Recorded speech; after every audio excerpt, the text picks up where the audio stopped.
Welcome to Theology Curator, a podcast hosted by Kurt Willems and available online at theologycurator.com. Each episode looks at a theological, formational, or cultural theme.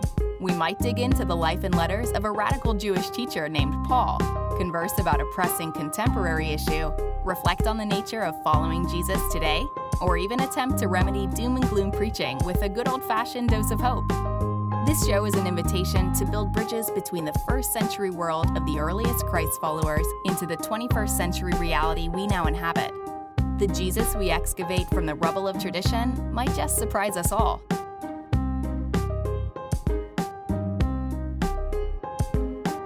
Welcome back to Theology Curator. My name is Kurt Willems. I'm the host of this show, and I'm part of a kind of a network of resources called Theology Curator. You can go to theologycurator.com and check out all of the resources. The biggest ones being this podcast, an email newsletter that I send out occasionally.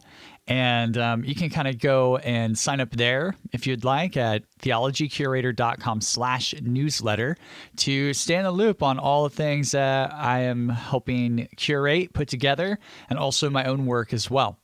Today, my friends, we are going to be looking at a book called The Age of AI, Artificial Intelligence and the Future of Humanity by Jason Thacker. Jason is a research fellow at the Ethics and Religious Liberty Commission, and he is a brilliant thinker on these issues and really gives us a lot to consider when it comes to artificial intelligence. And no, we're not just talking about interesting robots. We're talking about all of the artificial intelligence in our lives. Even iPhones would be right in the middle of our lives. And so, my friends, I want you to consider what he has to say about AI. And it's really fun because we had a couple of episodes ago a conversation with Jay Kim about how these digital technologies affect our understanding of church. So this one, we'll get more at the societal implications, and it'll be really just a fun conversation for you to engage, I'm sure. So with that, here's the conversation with Jason Thacker.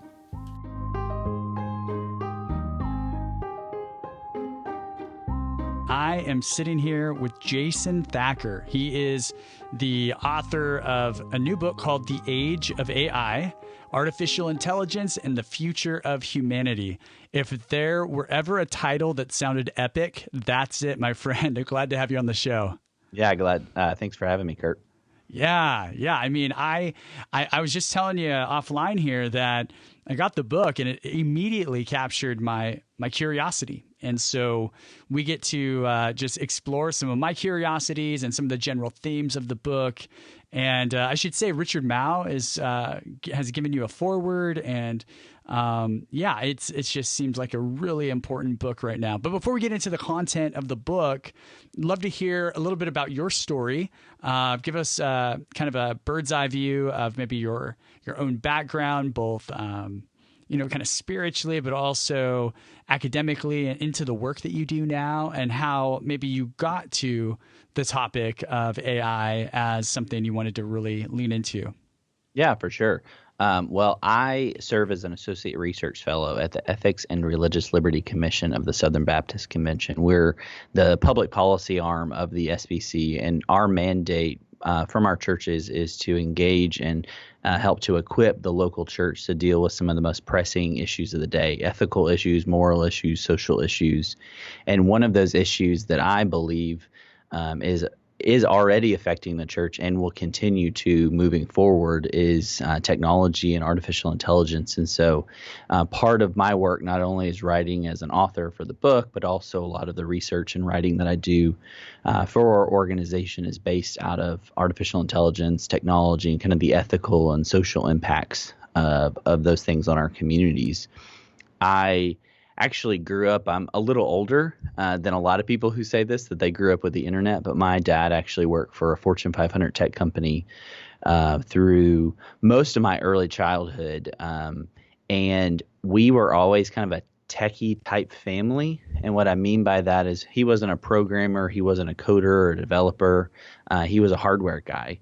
And so I remember him bringing home big bags of kind of old trash computer parts and bringing them home, and to my mother's disdain would pour them out on our living room floor. And my sister and I would build these robots. And I put that in air quotes to say, obviously they didn't work and they didn't do anything, but they looked really cool and we thought we were pretty awesome. And so I always have been kind of technically inclined in many ways, could build a computer, tear it apart, kind of fix things as they were going on. And throughout kind of high school and going into college, just kind of maintained a lot of those things, felt a call into some sort of ministry. I didn't know exactly what it was. And the Lord led me to Southern Seminary in Louisville, Kentucky to do my master's. And while I was there, I was doing a lot of study in ethics and a lot of in theology and missions and church ministry. And then ended up kind of a weird chance that I ended up here at the ERLC in Nashville after graduation, married my wife. We moved to Nashville where I was really encouraged. I was already doing a lot of kind of reading in these areas just for the fun of it because I was always interested. And the more I read and the more I wrote, the more I was encouraged and the more I was told, hey, there's not a lot of people doing this. There are a few, but there aren't enough. And so you should do this. This is really helpful and beneficial. And that's kind of what spawned the book, was realizing that there was kind of a void within Christian thought and Christian theology, specifically in ethics, dealing with kind of the ubiquitousness of technology in our lives and how it's already influencing us and changing us. And as I was reading a lot of these secular type books, which have been really helpful and kind of helping form my thoughts on how the Word of God intersects with these things, I was realizing there was kind of a void. And what I mean by that is that there was these ethical kind of proclamations, or there were these thoughts on how we should use technology or where we're heading that seemed very just opposed to what I believe about who God is, who we are as human beings, and then also what is technology and how we're supposed to use it. And that's what I really focused the book on, is early on kind of setting a foundation with those three questions in mind. Is there a God? And if so, what is he like?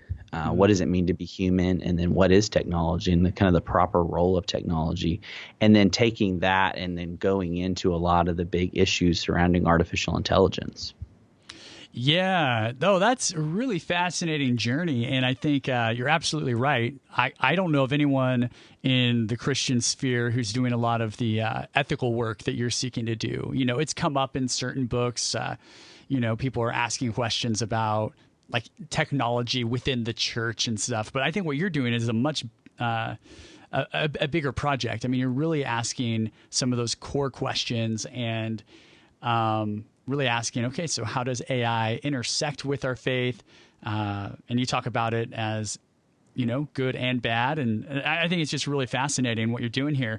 What I really appreciated, though, about your book, as I stepped into it, was your emphasis on what does it mean to be human. I think that is, for me, one of the biggest concerns I've had as someone who is fully immersed in AI stuff all around me. It's not like I am here I am talking into my microphone, which is connected to a very smart, big Apple computer that I can talk with. It's certainly not something I've run away from. But at the end of the day, really asking, okay, so what does it mean to be human, considering what we know of the biblical God, and then going from that space into the various things you're looking at. And so I really appreciate some of what you're doing. And I'm curious, for people who are curious about AI, like artificial intelligence, what are we actually talking about? Are we talking about iRobot? Are we talking about, droids and, that character on Star Trek that was a robot, I forget his name, but what are we actually talking about when we talk about AI in the modern world? Yeah, and that's a great place to start. And really where I want to start in the book, too, is because when I say that word artificial intelligence or someone says AI or these kind of more emerging type technologies, a lot of people, you have kind of one of two reactions typically. You either get this kind of apathy, like, why are we even talking about this? This seems so futuristic and sci-fi. And because of that, we keep these things at arm's length. Like, we aren't really dealing with the issues that are pressing and at hand because we feel like it's kind of far off. We might have to think about that in 5 or 10 years. We might have to think about that in 20 years, but really there's no intersect with my life. Then kind of an equal but opposite reaction is a deep-seated fear. And when I say that, this is kind of fed by a lot of the hype that we see around artificial intelligence in terms of you see headline after headline about how we have these job-stealing robots and they're going to take over society, or almost every article that runs on like a major outlet or publication is kind of a red-eyed robot that just is glaring into your soul like, I'm going to come and I'm going to come and take all your things, or I'm going to go to war, and this kind of this killer robot idea. And that's simply not what artificial intelligence is. While there are some of those aspects, I mean, I talk about in the book about one of the big pressing issues we need to address as the church is how artificial intelligence and automation are affecting work and the changing nature of work. I also have a chapter on warfare because these things are real and we do need to be thinking about them. But often when I say AI, our minds immediately jump to what's called artificial general intelligence, or into super intelligence. And what those two categories are something that we're not even sure is possible to create, where a computer system is not only able to exhibit intelligent behaviors in very narrow tasks. You have narrow AI and then general AI. Narrow is the only thing that exists right now. So you can think of, I always say in interviews, I'm hesitant to say the word Siri because I have so many Apple devices around me that she might wake up and start talking during an interview. But we already use these, anything that's smartphone, smart thermostat, smart refrigerator, smart microwave, to smart kind of features in our cars. We're using artificial intelligence every single day. And there's a really great quote that I open the book with from Ray Kurzweil, which some of your listeners may be familiar with, others not. But Ray Kurzweil is a self-proclaimed futurist, kind of futurist philosopher. He's also a computer scientist and works at Google. And he has a book called How to Create a Mind that came out a few years ago. And when he opens up his book, he has this quote, and he says that if tomorrow all of our AI systems that we use today all of a sudden decided to wake up and gain consciousness, which is a really kind of debated topic within the AI field that I address in the book. But if all of the systems woke up and became conscious and decided to revolt against us, either just to stop working or just to revolt against their creators, we would have our society would shut down. And he's not overplaying that in terms of manufacturing, in terms of security, banking, communication. So much of our lives is being automated and kind of undergirded by some form of technology, often some form of artificial intelligence that we're using it every day, but we just don't realize it. And this is opposed to a lot of the AGI, or artificial general intelligence, and super intelligence things that we see in sci-fi movies and novels about robots kind of uprising and all of these different kind of dystopian type futures. What I do in the book, and what I hope to do through all of my work, is helping the church to think through these things that are already happening, to be proactively engaging these issues, rather than kind of the default position of the church of the last few centuries is being very reactionary in terms of issues surrounding abortion or racial reconciliation, racial unity, to sexuality issues. We're having to play catch up and being very reactive to what's happening in culture, rather than being proactive, not only proactively engaging ourselves, but participating in the larger conversations that are happening. And that's one of the reasons that I wrote the book, was to proactively engage the church in these issues, because ultimately we know the hope of the world. We know the creator of the universe, and we know the hope of the gospel. And so for us, if we're able to step into these conversations now, we can proclaim a hope and a future that hopefully is going to be more ethical, but ultimately going to be more Christ-like. And so that's the hope of the book and all of my work, that I would educate and equip the local church to be thinking about these things proactively. Oh man, that's really, really what a task you have. And your book is broken down into these kinds of categories. And I think it's really creative way to get at these things. I mean, I'll just list them, and these are basically your chapters. You have a chapter 2 is on self. You do one on medicine, family, work, war, which you mentioned, data and privacy, and you close with this thought about the future, and so your task, it seems, in the book is essentially to say, okay, so here's what AI is, here's what we know about God, and here's some framework for addressing these various spheres of life where AI is present. Would that be a fair kind of way to kind of put that? Yeah, exactly. So I start off the book kind of building a foundation. When I'm talking about artificial intelligence and any type of emerging technology, I believe that we should start with some foundational truths, because often the questions that are being asked in popular culture and in a lot of modern philosophies are age-old questions.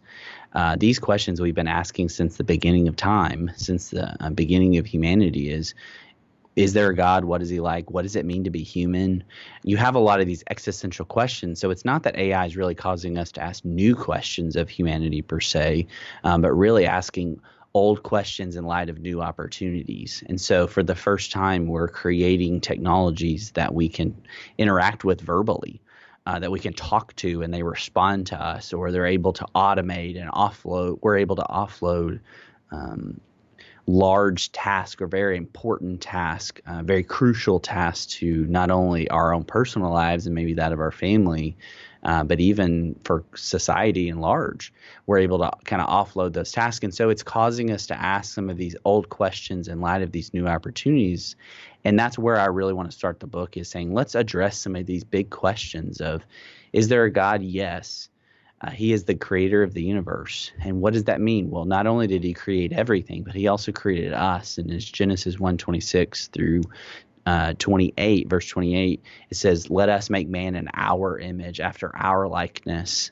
And we're called to be like God, to represent God. And so understanding what it means to be created in God's image, or the Imago Dei, is crucial for understanding any form of human dignity, of human uniqueness and exceptionalism in our society. And in light of modern technologies that are often questioning, what does it mean to be human? In terms of, is a human just kind of this evolved organism that's millions of years evolved to bring us to today, or any type of more materialistic idea that I get into a little bit in the book, of that everything in our world is made out of matter and simply matter. And what that means is that there really is no sense of any kind of spiritual or transcendent. Obviously, there's no God, because we just kind of arose from the muck millions and millions and millions of years ago, and then arrived today. And so this kind of random chance and survival of the fittest, and a lot of these kind of more carnal understandings of the world, we see those kind of rearing their head in a lot of artificial intelligence research and just the sciences in general. And Christians who've been faithfully working in the sciences and technology for many, many, many years and are saying, no, that's not right. That's not true, that there is a creator God that created everything, and including us. And then also he gave us the ability to create technology. Technology is not new. Often we think of technology, we think of smartphones and computers and tablets and, Echoes and Apple HomePods and things like that. But really technology is as old as humanity. Shovels and hoes, all going up to Gutenberg's printing press and then the Industrial Revolution, and then moving into computer technology. And so if we have a proper understanding of what is technology and what's the role of technology, which I believe is a tool that God has given us the ability to create, to aid and to better our lives in many ways and aid us in our work. If we have that proper understanding, then when we go to address these kind of pressing questions, we can keep that in the back of our minds and kind of let that be our framework for which addressing often these thorny and kind of difficult ethical questions. Oh, wow. Yeah. And that's really helpful kind of as a frame here. And I'm curious, like, as I think of technology and, I come from a Mennonite background. I don't know if you knew that, but not a traditional one. But, traditionally my people have been more resistant to technologies, I think. The Amish are still in that space. And certainly I've never really lived there. But I think it's interesting when we think about technology and specifically AI. What are some signs, do you think, or what are some things we need to pay attention to, or some examples of when technologies like this can become dehumanizing, to pull us away from that imago Dei that we're all sort of designed to lean into? What are some kind of curious ways that you've seen technology maybe become, a little too close, a little too, the lines get a little too blurred? Do you have any practical examples that might be helpful for listeners? Yeah, I think there's a couple. One is kind of this vein of our value and dignity as human beings is based on what we do. Often, and a lot of modern philosophies, not all, but this idea that your value is based on how much you contribute to society. Well, you take that into a 21st century digital AI context. If a machine is able to outwork you, is able to produce more than you or contribute more to society or a company, maybe that machine or that device has more value than you. Well, a Christian worldview would say, no, you're created in God's image as his image bearer to reflect him, and nothing, and I mean nothing, that will ever be created can change that, because your value isn't based on what you do, it's based on who you are and how you were created. And so that human uniqueness is that keeping that proper role of technology as serving us as we serve God is a helpful kind of framework for it. And we also see just a lot of modern technologies that become kind of an idol in many ways. This idea that if we can create the right tool or use the right tool the right way, then we can kind of save humanity, or we can bring us back from the brink of destruction. You see this even in the terms of the transhumanist movement, and simply that means kind of transcending our humanity or our limitations. And in the transhumanist movement of this idea of upgrading ourselves, we need to upgrade ourselves to be able to keep up with modern technologies. But then also there's going to be a day when the technology takes over and is more valuable and is in control, and we're kind of subservient to these tools. So we better upgrade ourselves as if we're not good enough.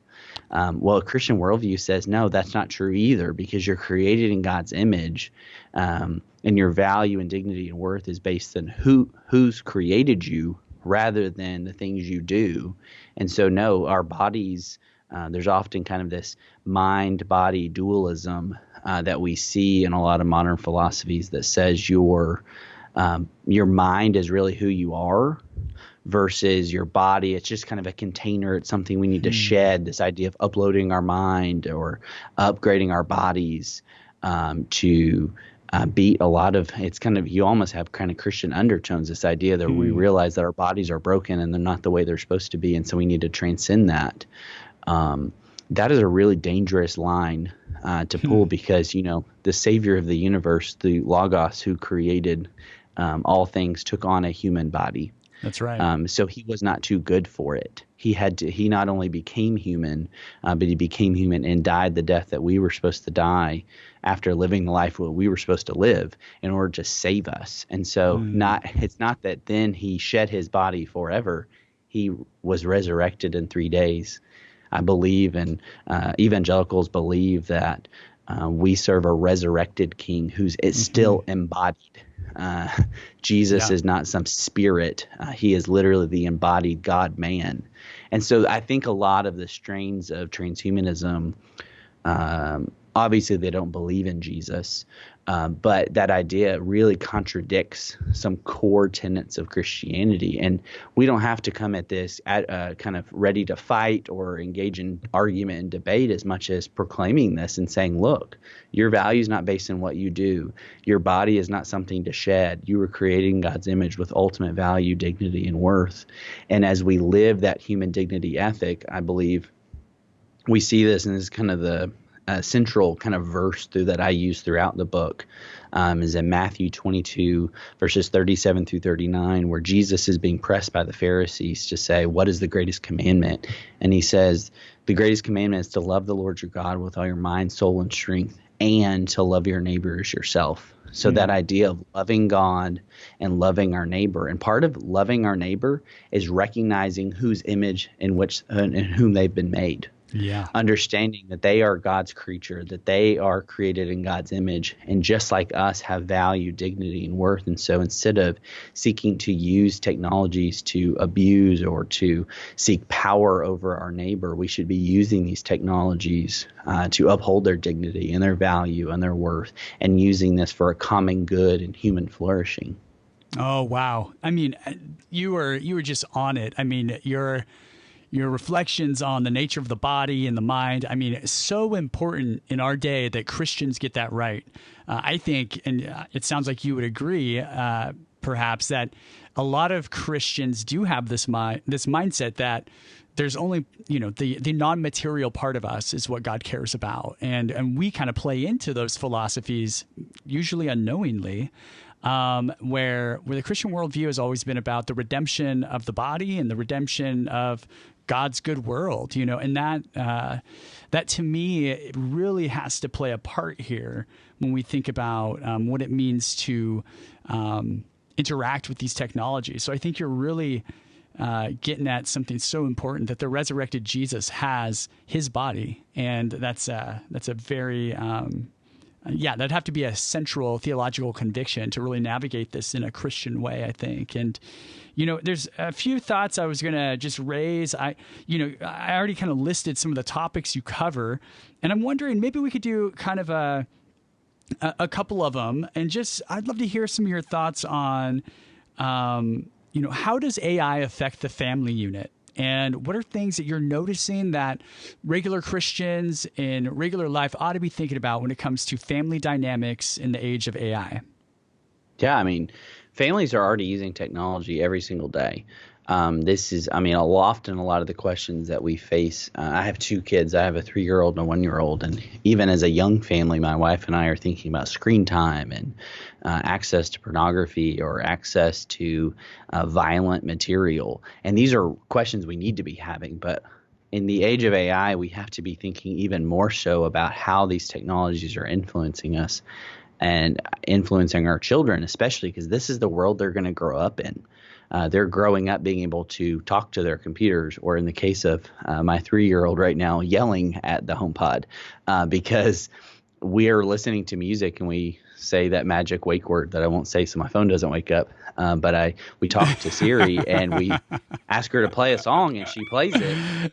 And then he wants to listen to it again and he just starts yelling at this thing because she doesn't totally understand what he's saying because he is still young. He's learning to talk and it's so funny, but he's yelling at this thing. And I'm thinking to myself, man, like, this is the world they're going to grow up in, not yelling at technology, but like being able to interact with these tools in ways that like we never did.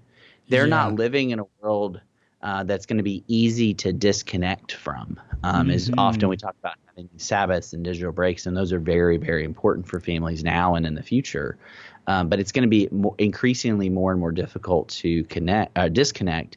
There's an author, you all know, Harari. He's kind of a famous future historian is what he is often called, and he writes a lot about not only the history of Homo sapiens, but also in kind of the future. He has a book that's been well received pretty widely called Homo Deus, this idea of striving to be the God-man, which is interesting as Christians because we believe there is a Homo Deus. In that sense, there is a God-man, and his name's Jesus Christ. But he's arguing that we become a Homo Deus. We become like gods.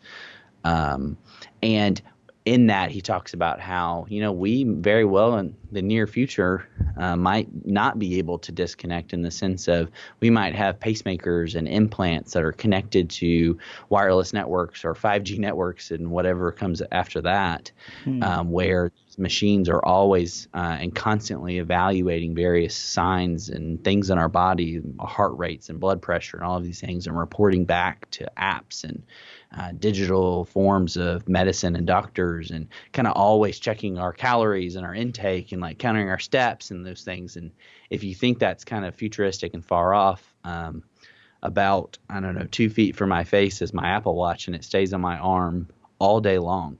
I don't sleep in it as some do, but like that technology is always there. And then very, very close to that is my cell phone that's always in my pocket. And these devices are infused with artificial intelligence just to do some of the most basic tasks, whether it was texting my wife that I'm on my way home, or it could be playing a certain song, or one of my favorite tools as of late is the predictive text feature in my Gmail app.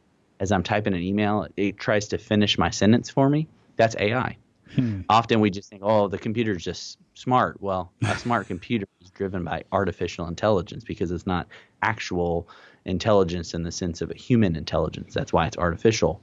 And so this is the world that our children are going to inhabit. And so I think setting some healthy rhythms, setting some healthy patterns in our family, and addressing some of the big issues. So in the family chapter, I have a whole section that a lot of folks were taken back by at first on sex robots. And people are like, oh, that's gross and weird. And why would anybody want to have sex with a robot? And I'm thinking, as you look at this, well, this is kind of the natural next step in a lot of this immersive pornography that's in our culture and often in our bedrooms and on our devices, Christian and non-Christian. We struggle with these things. And this is the natural next step, not taking the person that's created in God's image off the screen and turning those lusts and desires over to a physical, inanimate object. To engage in these machines. These sex dolls are not just silicone bodies, but they're also infused with AI, where they're able to interact and have conversations and laugh at your jokes and be the perfect mate. And not that surprising. These companies often started with female sex dolls, so that men live out these dreams and these pleasures and lust. That's intentional because of the way men are wired and the way that men, this kind of physical intimacy. And so they started there because they knew that men would gravitate towards these things, and they have. They're very expensive, but this idea that sex is cheap and that sex is about self-fulfillment rather than this relationship, this covenant of marriage. So as I talk about technology, often people are like, I just don't understand how you're getting to all of these different subjects. Well, you think technology is everywhere in our society. And so it means not only in our families and kind of sexuality issues and marriage, often into medicine and work and data and privacy and warfare. Like, it's everywhere. Wow. And so my hope in the book is to provide kind of a common framework and foundation for folks. This book does not address every single technology issue there is, but hopefully will provide a framework for us to be thoughtful as we approach these things with wisdom.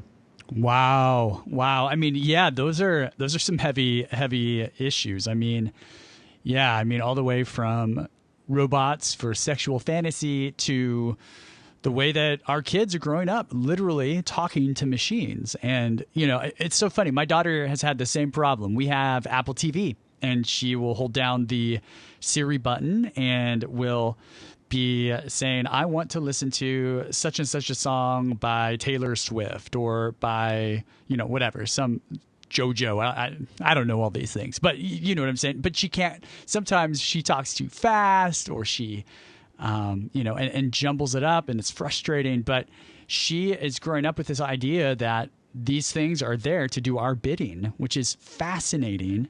And we try and navigate that, just like you said about screen time. But it really brought up for me, so I preach from an iPad, and I can't tell you how many times I've said, that, we're in our current series, and then it goes burp, burp, and Siri pops open during my message, right? And I have to it makes for a good laugh, but it's just fascinating that it's always listening and, affects really relational dynamics in all sorts of ways, all the way out to what we would consider extreme examples that, who knows, down the road may not be so extreme. And it makes me curious about a couple of other areas that you cover. I'm thinking I want to talk a little bit about work, and just curious, so when I think of work and technology, I remember a decade ago when checkout, self-checkout became a thing. And I was like, oh, I can't do that because that's, if I do checkout, I'm taking money away from the working man. Or that was something I was a little like, I don't know how this technology affects people who really could use some work and jobs. But the technologies have expanded in all kinds of ways depending on your industry. And so I'm curious, just a few thoughts that you might have on the way you're noticing this intersection between AI and work, and what we ought to be thinking about as Christians. Yeah.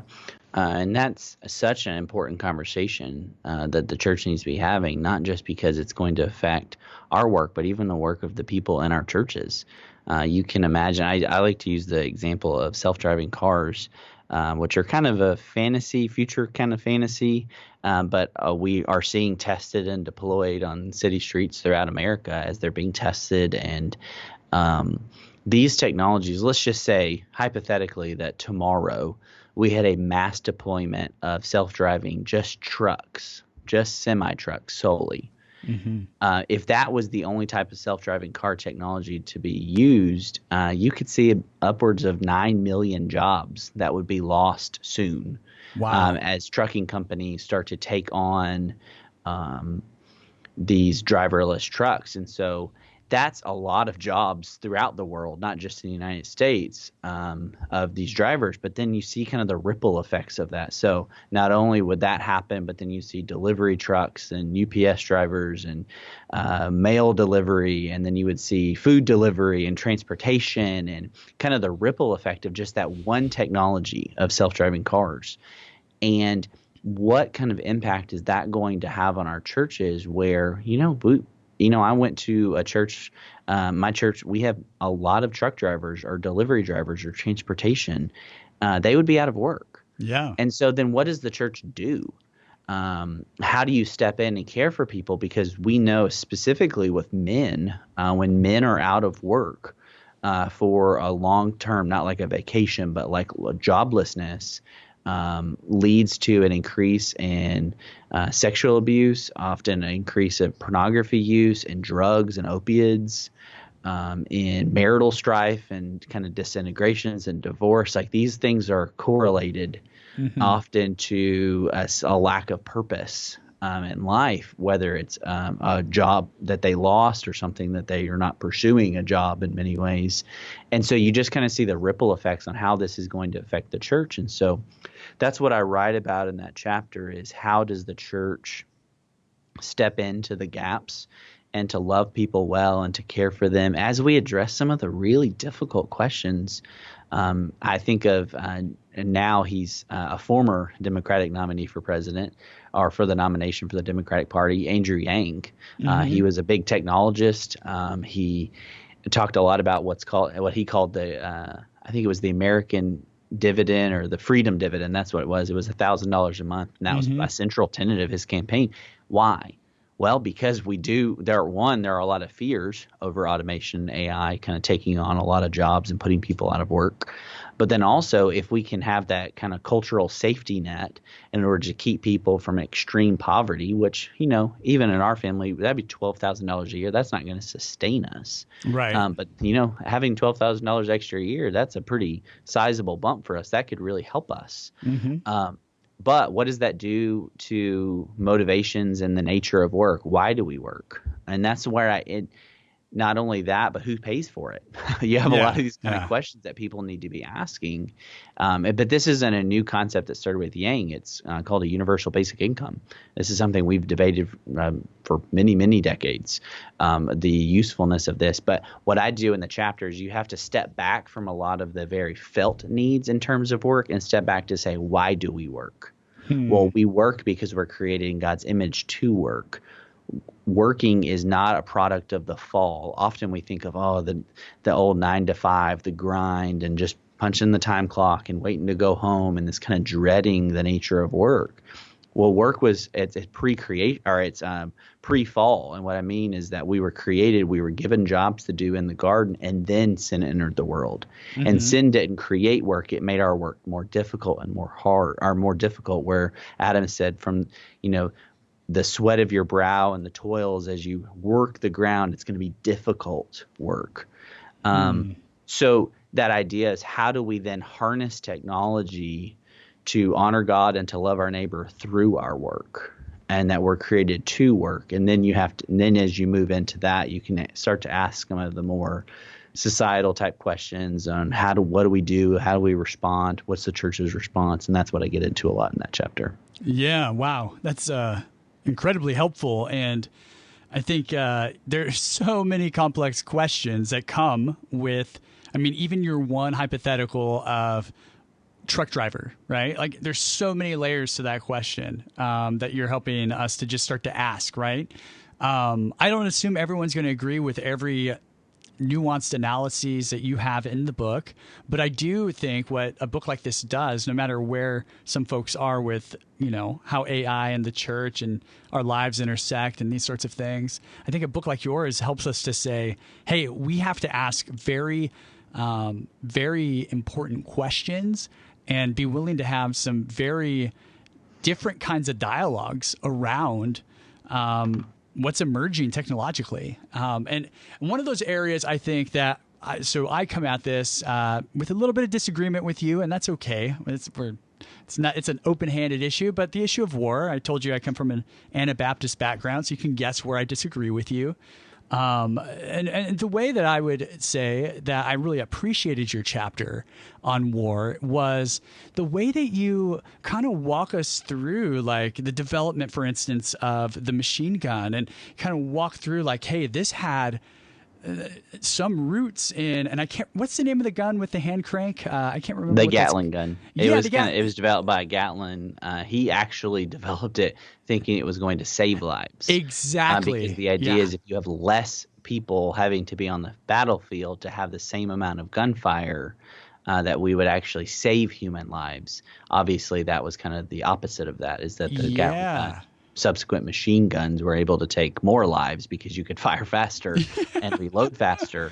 But yeah, you do have a lot of questions in terms of, within even just Christian thought, there are very divergent views on the nature of war and how do we pursue justice in a broken world. And you kind of have anywhere from a pacifist all the way to kind of a hardcore militarist perspective of, we should avoid kind of conflict and war at all costs. That is not, we're not called to enter into those things.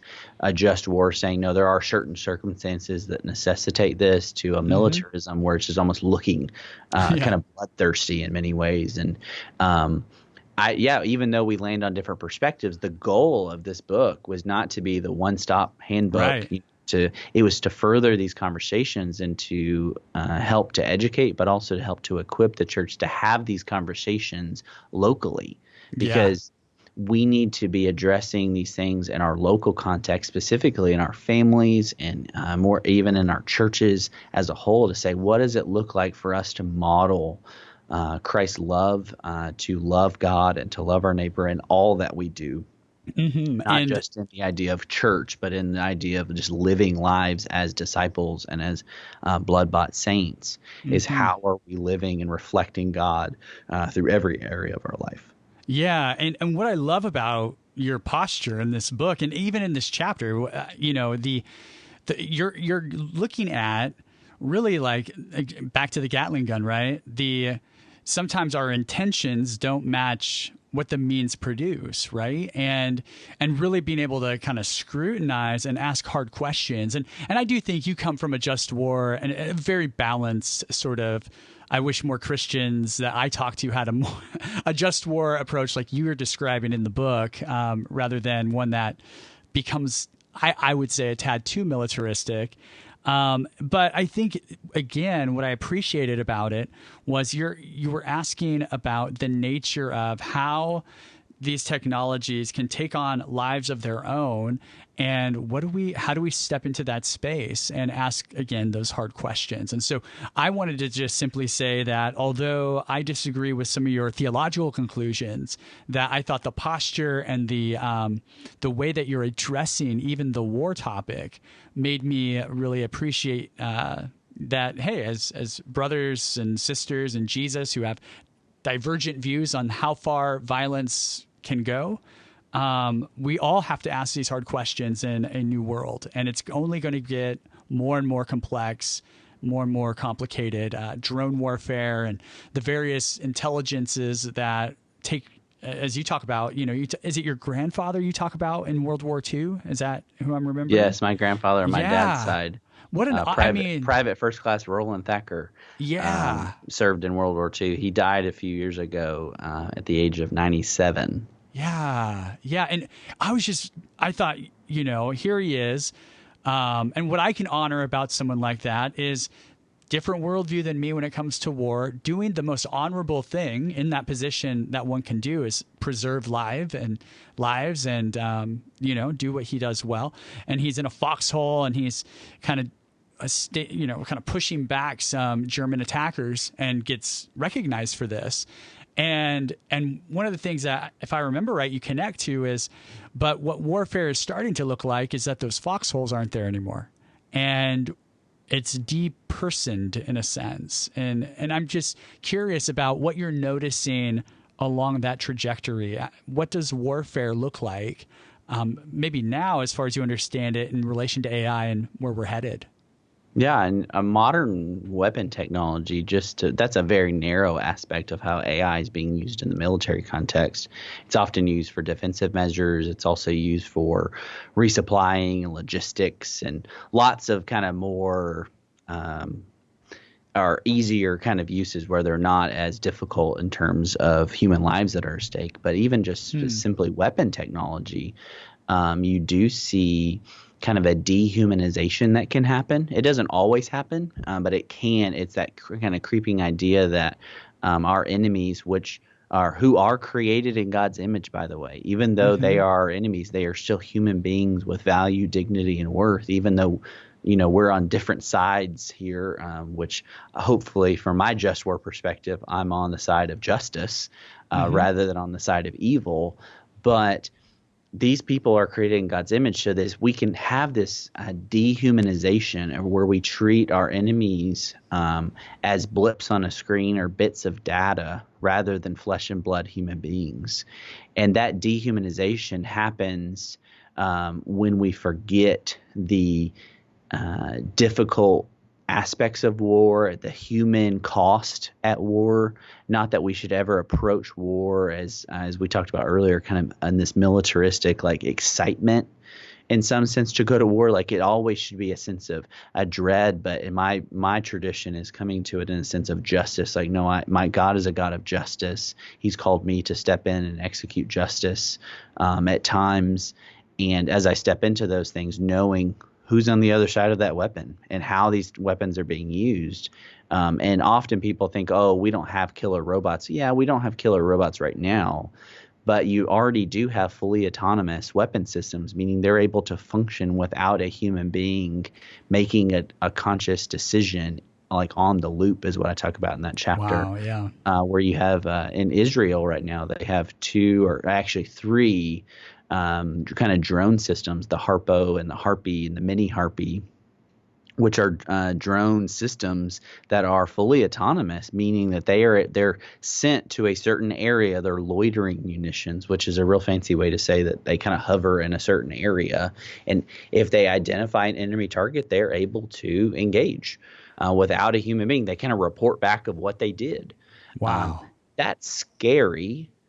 and something that isn't something that we can just say, well, I don't really want to deal with that.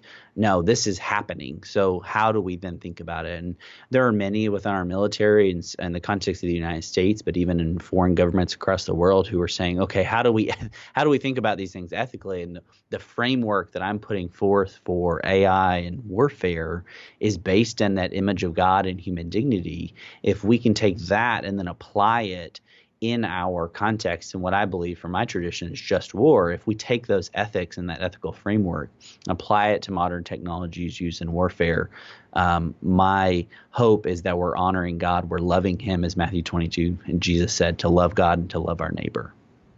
Wow.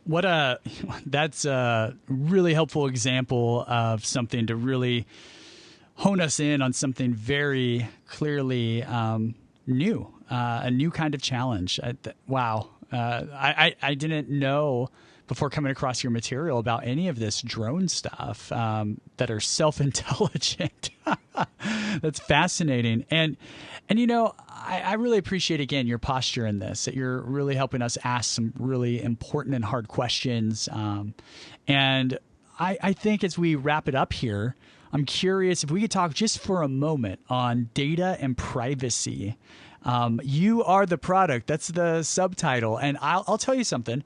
I feel like the product of Facebook. I feel like the product of or YouTube. Oh my gosh, I feel like the product. It's constant commercials now and targeting me for various kinds of things. And of course, I'm a sucker. I fall into it. So talk to us, because everything from the elections being rigged or not rigged, however people might feel about that, to constantly feeling like we're being heard when we say something and our phone is in proximity. 2 days later, Amazon has an ad for that exact thing we talked about. Talk to us about data and privacy and what we need to notice as we sort of wrap up our conversation.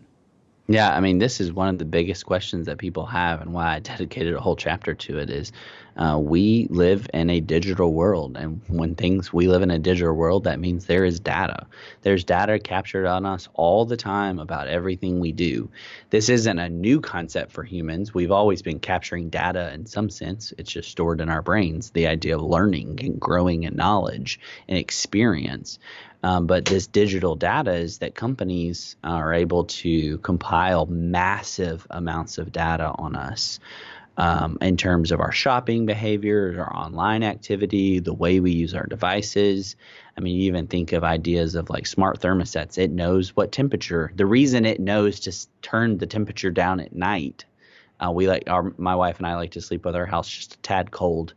And it remembers that. Well, it remembers that because it has data points, knowing that that's the case. And some of this data is innocuous. It means nothing. I mean, it's not beneficial to anybody on its own, but when it's then taken and compiled with larger data sets, then you can have an artificial intelligence system to kind of look at the data, find connections and patterns, and then they take they're called predictive analyses or predictive products, and they take that predictive product that says, men 25 to 33 years old who use the internet every day are more likely to buy this if you put it in their Instagram feed at 4 p.m.